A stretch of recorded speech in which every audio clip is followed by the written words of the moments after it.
Donc, résultat, là, dans ça, nous avons regardé. Je n'ai pas envie de réagir brièvement sur Gaspard Théodore Mollien, que vous avez vu en Haïti entre 1825 et 1831. Alors, ça a une date précise que M. était vivant en Haïti pour être capable de faire des recommandations au service des affaires étrangères françaises. En gros, ça doit dire c'est exactement recommandations qu'il a fait. Mais il n'est pas entré dans tout détail, mais M. a fait 5 recommandations. Et nous allons rendre compte de tout problème que nous vivons là, que ce soit dans l'université, que ce soit dans tout l'autre milieu, côté que nous refusons les auteurs haïtiens qui a pensé sous le réel haïtien, nous préférons prendre 2-3 citations de Voltaire, de Rousseau, etc. Et maintenant, pour tout problème, ça va découler de 5 recommandations que je vais nous rapidement avant de remettre le micro. Première recommandation que Gaspard Théodore Mollien fait en 1831, l'Elfine qui était Haïti, bien entendu, monsieur était allé au Sénégal déjà. C'est un article qui était écrit sur ça qui dit du Sénégal aux Antilles, Gaspard Théodore Mollien en Haïti 1835, 1825, 1831. Gaspard Théodore Mollien dit comme ça, il ne faut jamais rien faire pour troubler l'élite mulâtre haïtienne. Est-ce que nous jamais mourir dans la pénitentiaire ou puis le petit blanc là, etc. Elle dit, pas troubler mon ça. Donc, c'est une recommandation Gaspard Théodore Mollien qui a travaillé là jusqu'à présent.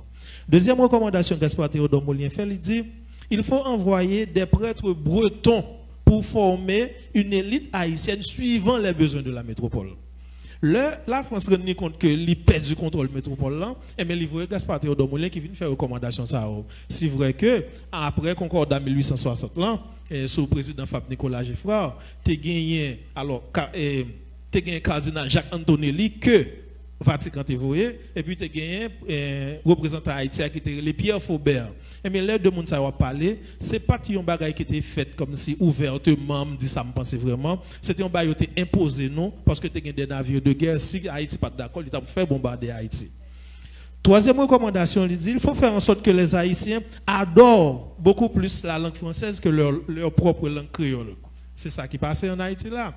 Ça doit en sorte dire plus monde n'a parlé créole, c'est moins sûr accepter comme intellectuel, plus il parle français, c'est plus sûr accepter.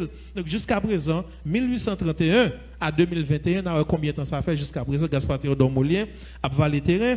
Après ça, il dit il faut créer un journal en Haïti. Donc, nous ne connaissons pas ce journal, ça a été créé, mais nous avons regardé dans la sphère médiatique, nous avons un conseil de travail, conseil de médias. Nous avons demandé si ce n'est pas le journal français ça, qui a été créé en Haïti.